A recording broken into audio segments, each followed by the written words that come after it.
हाँ जी, तो खबर आ रही है नेपाल से, जहाँ पे दो समुदाय आपस में भिड़ गए और मस्जिद में तोड़फोड़ हुई। फिर इतना ज़्यादा विरोध प्रदर्शन हुआ कि कर्फ्यू लगाना पड़ गया।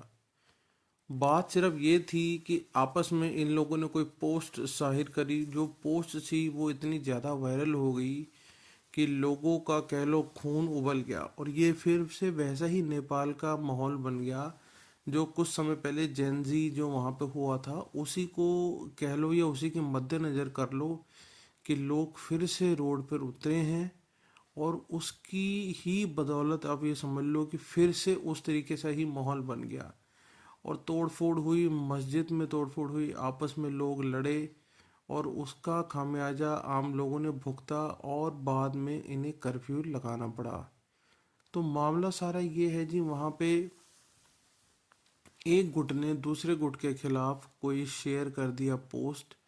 जब वो पोस्ट शेयर हुआ तो वो कुछ आपत्तिजनक पोस्ट था, और वो पोस्ट जो है इतना ज़्यादा वायरल हुआ कि लोग जो हैं उस पोस्ट को लेके विरोध प्रदर्शन करने लगे और सड़कों पे उतर आए। और ज़्यादातर सड़कों पे वही लोग उतरे जो जैसे नज़र आ रहे थे पहले, जेनजी वाली, मतलब जो जवान हैं अभी सारे, उसी तरीके के लोग फिर से रोड पे नजर आए। और फिर उसका ये आलम हुआ, आगजनी हुई, तोड़फोड़ हुई, और लोगों ने जाके जो एक समुदाय से दूसरे समुदाय था, और उसने जाके सीधा मस्जिद में तोड़फोड़ करी और इन लोगों ने अपना फिर जुलूस निकाला और उसको विरोध अपना दर्ज कराया। और वो इतना ज़्यादा हुआ इस चीज़ का विरोध कि अल्टीमेटली आगजनी हुई तो हुई, उसके बाद वहाँ पे सारे शहर में कर्फ्यू लगाना पड़ा और पत्थरबाजी हुई दबा के। तो एक दूसरे के साथ ये जब हरकतें होती हैं तो आप भी समझ सकते हैं कि कितना ज़्यादा तनाव बढ़ जाता है।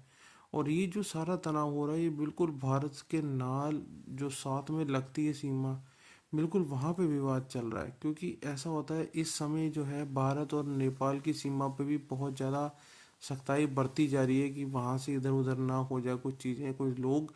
तो इस चीज़ से बचने के लिए इंडिया में भी हाई अलर्ट है। और वहाँ तो जो वो आपस में कर ही रहे हैं उसका तो कोई हिसाब अभी वहाँ का पता ही नहीं है, क्योंकि वहाँ पे सत्ता भी अभी पूरी ताकत में नहीं है। और यहाँ पे इस तरीके से कानून व्यवस्था भी अभी कह लो पूरी इनके हाथ में नहीं है। तो अभी सब जगह वहाँ पे लगा दिया गया वापस कर्फ्यू, और ये सिर्फ एक पोस्ट को लेके हुआ सारा काम।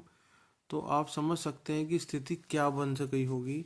एक पोस्ट ने इतना काम कर दिया कि आगजनी और उसके बाद तोड़फोड़ और उसके बाद कर्फ्यू लग गया।